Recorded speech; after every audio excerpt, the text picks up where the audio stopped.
여러분 안녕하십니까? 9월 8일 수요일 아침입니다. 오늘은 마가복음 2장 13절로 20절 말씀을 중심으로 병든 자의 의사 예수라는 제목으로 말씀의 은혜를 나누기를 원합니다. 오늘 본문에는 크게 두 가지 사건이 소개되어 있습니다.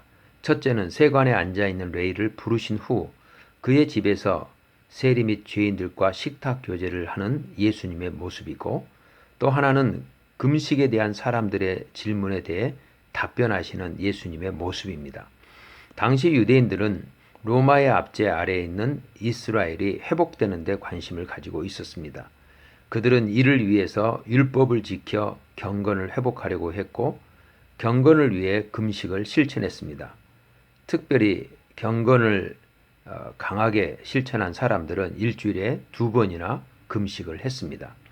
하지만 예수님은 율법에서 금지한 세리를 제자로 부르시며 더 나아가 그가 초대한 세리들과 죄인들과 식탁 교제를 나누십니다.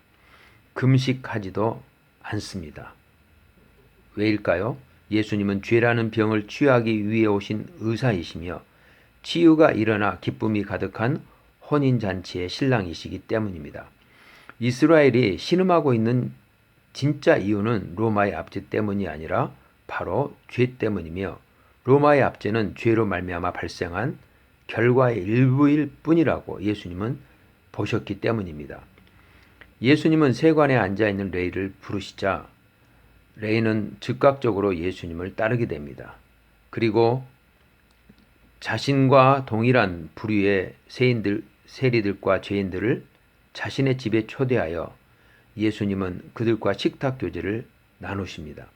식탁의 교제를 한다는 것은 동일시를 의미합니다. 즉 예수님은 받아들일 수 없는 자들을 받아들이는 모습을 보여주고 있는 것이죠. 당시 유대인들은 죄인들을 초대하는 것은 물론 초대받는 것도 금했습니다. 그래서 예수님이 죄인들과 식탁 교제하는 것에 대해 문제를 제기하죠. 그러자 이를 들은 예수님은 자신이 온 것은 죄인들을 취하기 위함이라고 말씀하십니다. 의사가 병에 감염되지 않고 고치듯이 예수님께서는 죄인들과 교제하며 오히려 그들을 고치실 수 있음을 암시합니다. 하나님은 치료하는 여호와라고 말씀하셨는데 예수님은 하나님의 대행자로서 바로 치유하는 의사임을 이야기하시는 것이죠. 이어지는 구절에서는 금식에 대한 주제가 이어집니다.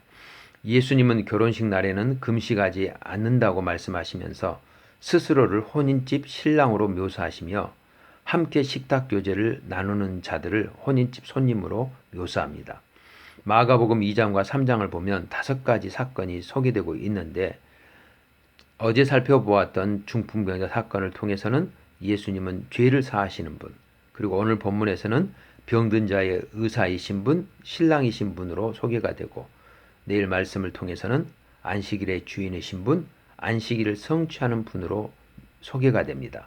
그리고 이 모든 것들 하나로 묶어주는 중요한 주제가 내일 본문에 등장하는데 바로 세포도주의죠. 당시 이스라엘 사람들은 이스라엘 나라의 회복을 구했지만 정작 자신들의 죄를 보지 못했기 때문에 예수님 안에서 참된 잔치를 경험하지 못했습니다. 오히려 제자들과 죄인들과 세리들만 그것을 누리죠.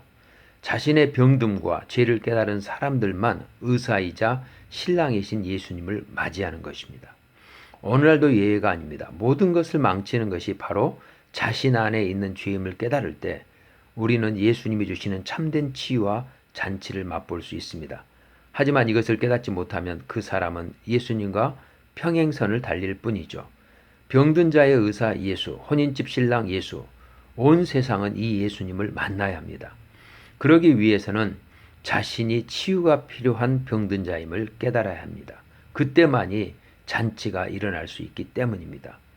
오늘 한날을 살면서 자기 주변의 친구들을 초대하여 자신이 맛보았던 진정한 치유와 잔치의 기쁨을 그들 또한 경험하도록 했던 레이와 같이 우리 또한 우리 주변의 사람들에게 의사이시며 혼인집 신랑이신 예수님을 전하여 함께 그 치유와 기쁨을 맞이하도록 하는 그러한 축복이 저와 여러분 가운데 있게 되기를 주의 이름으로 축원합니다. 감사합니다.